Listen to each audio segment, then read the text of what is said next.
Eto, malala eh. Sabi niya, kasi yung reason, totoo eh. Hindi gawa-gawa. Hindi gawa-gawa lang. Ha ha ha. May dugyot. Ha ha ha. Pwedeng isa lang, si kasi kapag nagagalit, kapag hindi nakakapaglaro, alam naman niyang hindi siya pwede sa dayo. Ha ha ha. Pang-audience lang siya, ganun. 君の虜になってしまえばきっとこの夏は充実 Ayan, bago tayo mag-start Paoloholics, Paolo Nation and Paolonatics. Wow, diba? Parang ang daming subscribers. 72 subscribers lang naman ang meron ako. And bago tayo magsimula, thank you sa mga nag-subscribe. And kung bago ka sa channel ko, huwag mong kalilimutang mag-like ng video na to at mag-subscribe sa aking channel, syempre. And disclaimer muna bago natin simulan ng vlog na to. The views and opinions expressed by the host, wow, my host, do not necessarily state or reflect those of the company and its management. Furthermore, the views and opinions of the guests do not reflect those of the host, the show, the management, and the network. Wala lang, siningit ko lang yun, pandagdag sa content, bakit? Basta alam nyo na yun, malalaki na kayo, and do not take this vlog negatively. For this vlog, ang gagawin po natin is isang challenge. Yung challenge is name 6 Pozorubian volleyball players you hate playing against with. Ginawa ko, nag-message po ako sa maraming tao, sa iba't ibang mga players dito sa bayan namin ng Pozorubio and sa other players na nakatira sa ibang bayan na kilala ko din na nakakapaglaro dito sa bayan namin nung wala pang pandemic. Nag-respond naman yung iba hindi sumagot, yung iba hindi naman sumagot kasi natatakot, baka daw maaway sila or mabash sila, ganun. Kaya tinanggap ko naman, okay lang naman nang hindi nila sagutin, kumbaga ayos lang din naman sa akin. Kasi nasa sa kanila naman yun kung i-entertain nila yung message ko, diba, sa Facebook. Kasi lahat, minessage ko talaga sa Facebook and then sabi ko, babasahin ko lahat ng sagot nila dito, exclusive sa aking vlog lang, tapos ilalabas ko nga. Tapos yung iba, nag-decide din na they will answer, kaya lang, I have to protect their names. And rest assured naman na Lahat ng sensitive topics na, or sensitive words na mababanggit dito sa vlog na to, syempre kailangan natin yan i-edit out or i-bleep natin para iwas bashing, di ba? Baka mamaya may malungkot na player, di ba? May mamaya mag-away-away, I'm doing this just for fun. and wala lang dahil namimiss na din naman natin lahat maglaro. At siguro namiss na din natin isa't isa magkakasama at magkakalaban, di ba? One eternity later. So ayun na nga, magsisimula na tayo sa unang sumagot or unang nag-accept ng challenge. So unang sumagot dun sa message ko is ang bagal na internet. Unang-una na pumasa dun sa challenge, unang-unang sumagot dun sa question ko is si John Nimer. Si John Nimer ang unang-una niyang sinagot dun sa 6 players na ayaw nga niyang makalaro or makalaban. Ang sagot niya, una, Ken Gavina. Dahil, ayan, merong explanation, malikot ang kamay, maraming variations ang attack, kaya mahirap depensahan, and ang lakas din sa defense niya. All-around player. Yun. Second player naman para sa kanya na ayaw niyang kalaro is si Kurt Quezon. Maraming variations ang attack at ang lakas din sa defense. Sisiw lang sa kanya ang mga solid hits. All-around player, sabi niya gano'n. Pangatlo na ayaw niyang makalaro is si Jaymar Gonzalez. Solid ang attacks, brasuhan talaga. Baon kung baon, hirap niya depensahan, lakas din sa defense, spiker na, libero pa. Pang-apat is James Ordoña. Solid sa attacks and ang bilis at baon talaga. Solid din ang blockings. Next, oy, ba't may pangalan ako dito? Unang-una pa lang to ha. Okay, next is Paolo Pangilinan.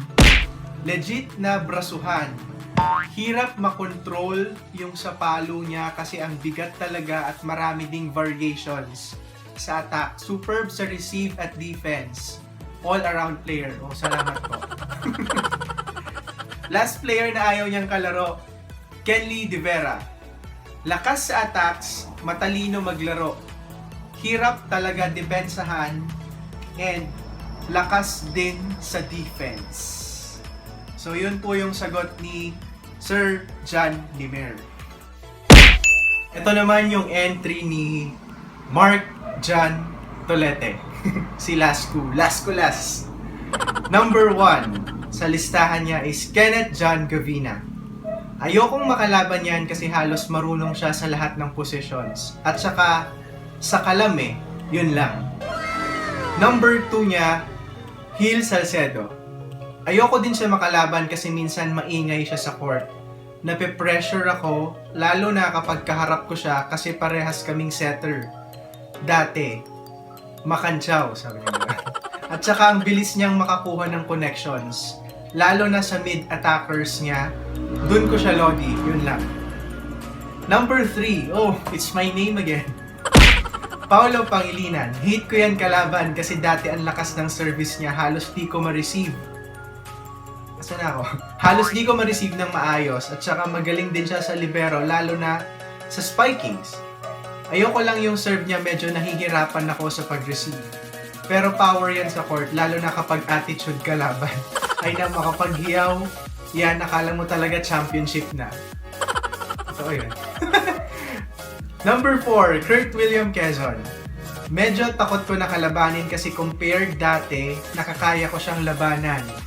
Pero ngayon, halos lahat ng positions alam na mapalibero at spikings. Kaya ang laki ng ambag niya sa court, kaya pass. Hahaha. Number 5 is James Ordonia. Basta yung matangkad, medyo malakas yung baon niyang spike. Kaya ayoko siyang kalaban. Yun lang. Number 6 niya, Nicole Gamboa. Si ate Nicole, ayoko lang siya kasama. Hehe. Medyo maano siya sa court dati kasi kapag halos purong errors, siya, lalo na kapag nag-jump serve dati, mas marami yung errors niya kesa sa puntos niya. Pero ngayon, ang lakas na maglaro, kaya nga nakakasana all Yun lang. Next na pumayag na sumagot dun sa question is si Sir. Unang-una sa 6 players na nabanggit niya is si Kenley. Sabi niya, Kenley super talak, mabunganga. Haha. Number 2, James Ordonia. Ang power kasi masyado. Haha, di matalo-talo. Number 3, Aaron.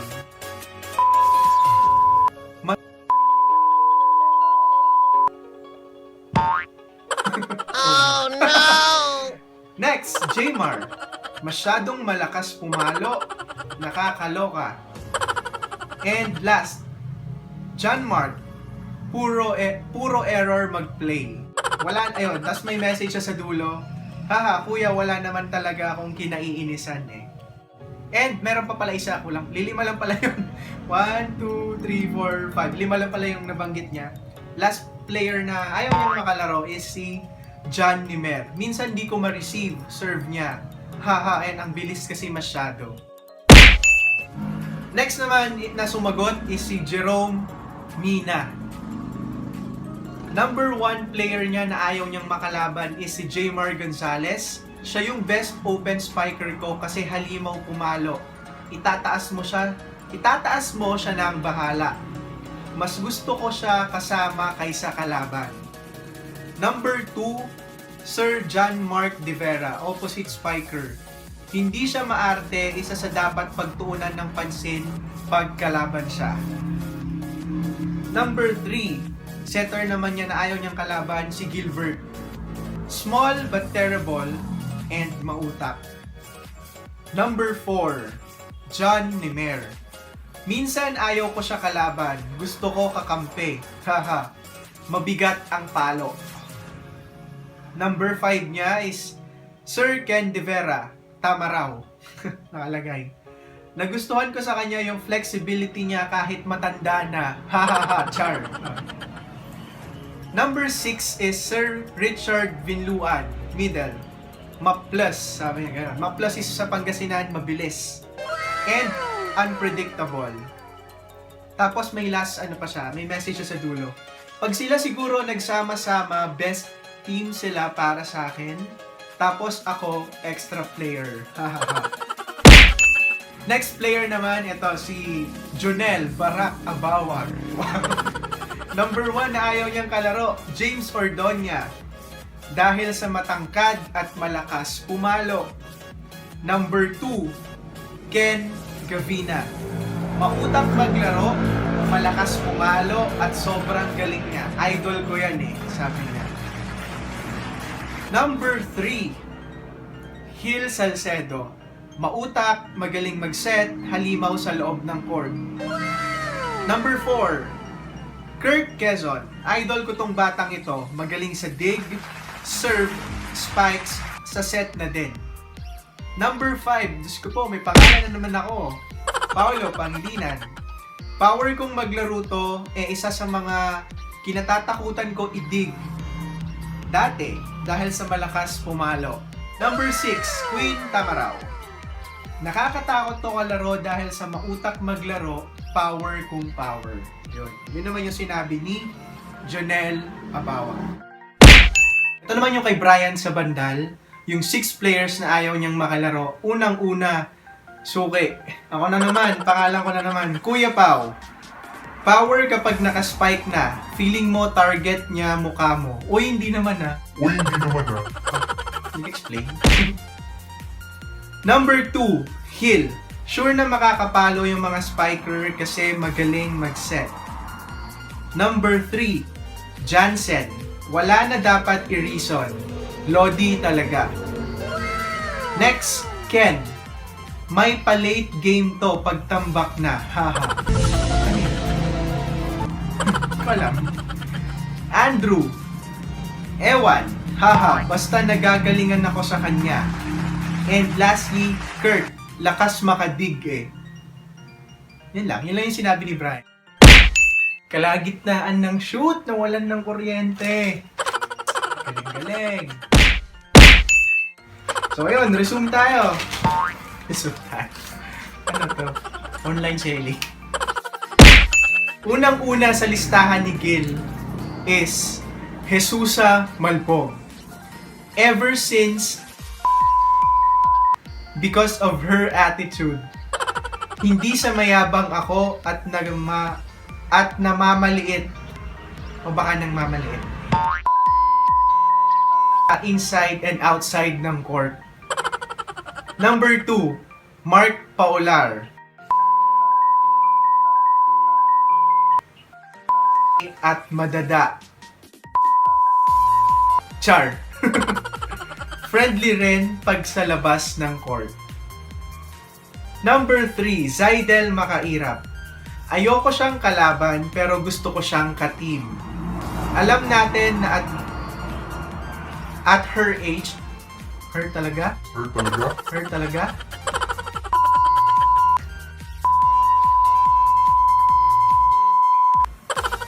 Wow, mga...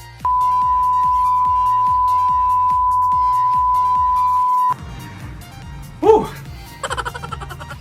Pangilan na yun? 1, 2, 3, 4. Number 4, Mark Andrew Canilang.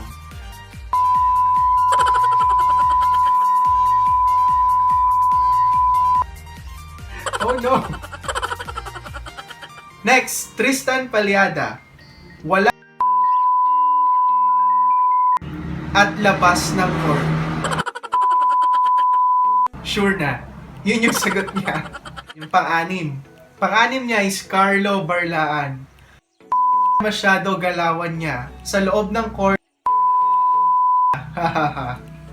Yun yung sabi ni Gilbert. Ina Sander. Si Ina Sander na ang sagot napaka-ikli dahil lang sinend lang niya sa akin puro pangalan lang. Sabi niya ako na daw bahala, naiintindihan ko na daw yun. At sigurado akong lahat ng manonood nito na Pusurubian or lahat ng player na nakalaro na siya, maiintindihan din siguro siya. Kayo na bahala. Mag-explain sa sarili mo, di ba? Number 1 niya is Ken Gavina. Number 2, Aaron. Number 3, James O. Number 4, Paolo P. Susuki talaga yung pangalan ko. Number 5, Zaidal M. And number 6, Mark Christian R. Yun po yung sinend ni Ina Sander. Sabi niya, ayun, kaya daw niya nilagay yung pangalan ko doon kasi, oo, uma-attitude tas pumapasok sa kabilang court. Attitude ba ako doon? Minsan. Next naman, si Kurt Mintak ng taga Talugtog. Number 1, Sobel. Para siya like gusto niya lagi siya nakikitang maglaro. Baka siguro yun yung strategy niya para ma-build yung kanyang confidence na mag-play or mapasa kanya yung momentum. Number 2, Kuya Pao. Ako na naman. May depensa tapos may palo. Ha ha ha ha ha. Ang dami. Ang dami niyang ha ha ha. Number 3, Jmar. Kasi ang galing niya. Kaya niyang mag-adjust, parang komportable siya sa anumang posisyon na ibigay. Number 4, Ken Gavina. Andun kasi lagi yung angas niya sa paglalaro. Number 5, Paular. Si Mark ulit to. Mark Paular. Yun yung sabi niya. And lastly, Christian Corpus. Power siyang mag-middle. Yun po yung 6 players na ayaw makalaro ni Kurt Michael Mintak. And dako naman tayo sa another Kurt. Isa na namang Kurt. Ang kumasa sumagot dun sa name your 6 Pusurubian volleyball players that you don't want to play against with. Number 1 sa list ni Kurt is si Sobel. Kasi masyado siya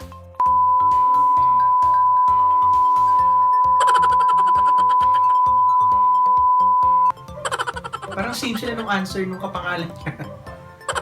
Minsan din ang minsan makikipagrarahan siya.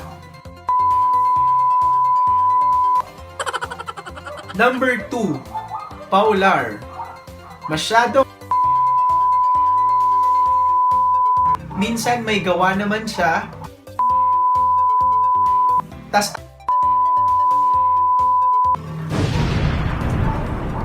Makandidit, Juriel, number 3 niya.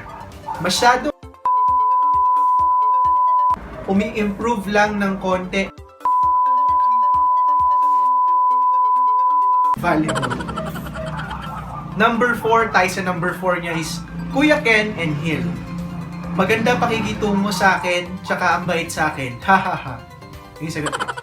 Number 5, Peter. Si Peter Angayen, yung sinasabi niya.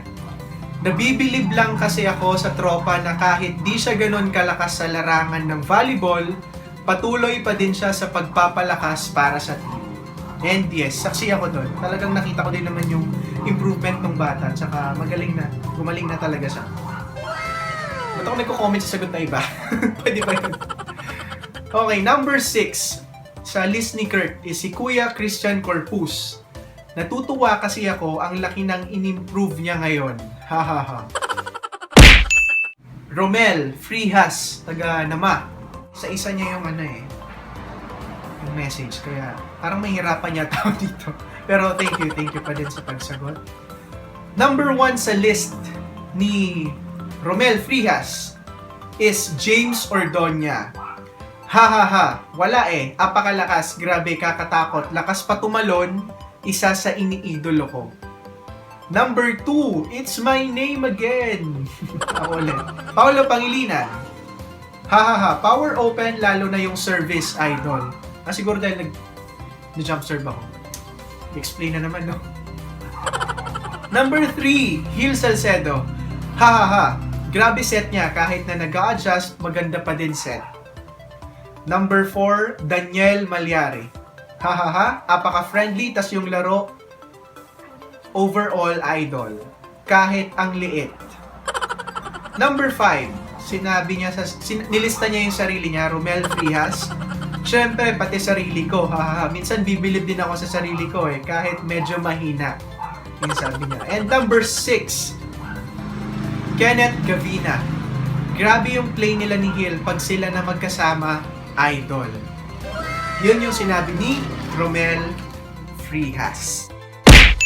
Next na kumasa, and talagang medyo na-stress ako sa mga sagot niya nung una kasi sobrang prangka talaga is ito si Sir Ken Lee de Vera. Talagang wala siyang pakialam. Basta wala siyang pakialam talaga. Talagang sinagot niya directly. Punto per punto. Ito yung una niyang message. Pwedeng isa lang? Hahaha. Kasi nagagalit kapag hindi nakakapaglaro. Alam naman niyang hindi siya pwede sa dayo. Hahaha. Pang-audience lang siya. Ganon. Number 2 niya is Elijah. Bukod sa pagiging madaling maratel, Snake, kapag crucial na yung games, hahaha. Marunggay, sabi niya gano'n.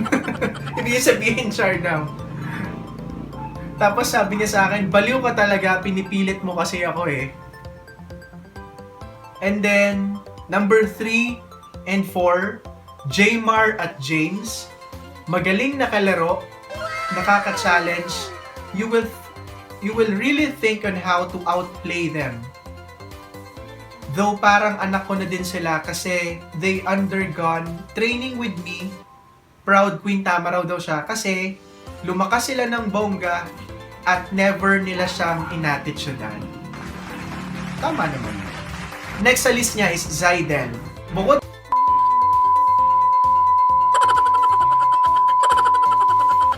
hindi niya pinipili kaya napagsabihan ko siya na wala pa siya sa ingrown ng napuntahan ko.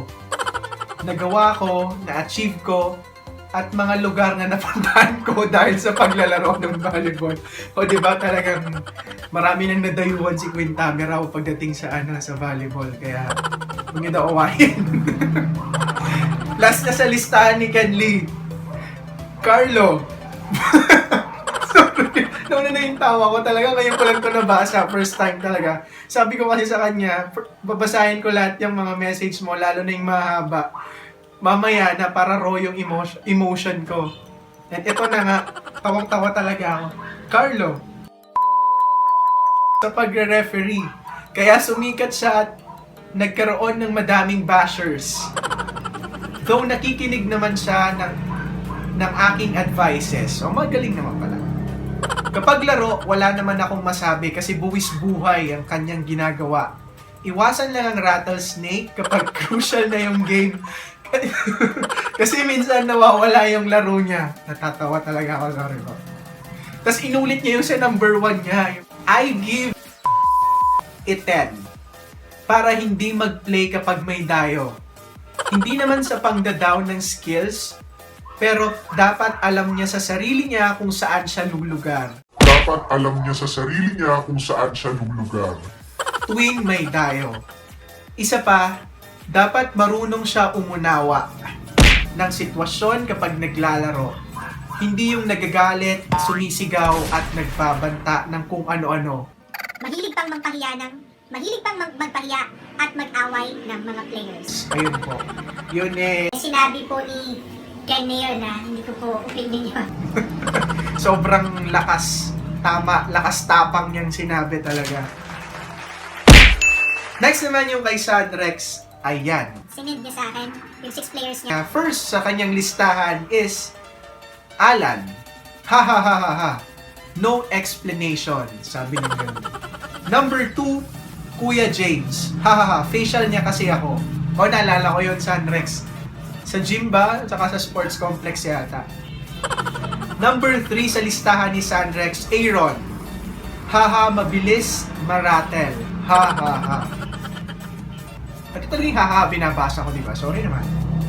Number 4, Barak. isa din sa nararattle.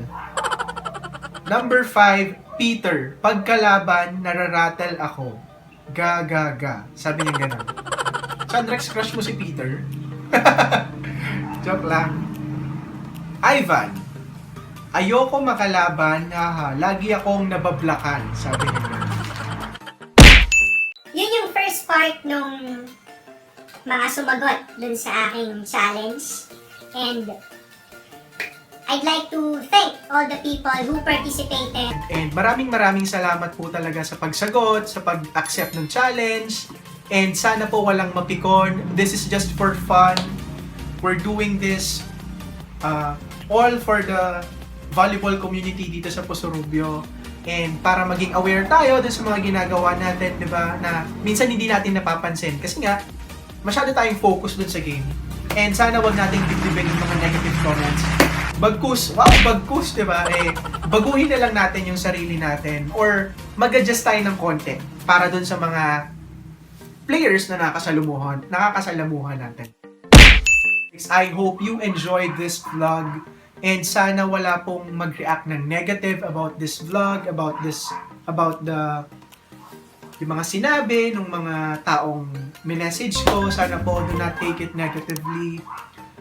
Sana magsilbing inspiration para baguhin natin yung laro natin, di ba? Para mag-improve tayo and mag-improve din yung pakikisama natin sa loob ng court sa mga players na nakakasama natin at sa mga nakakalaban pa natin.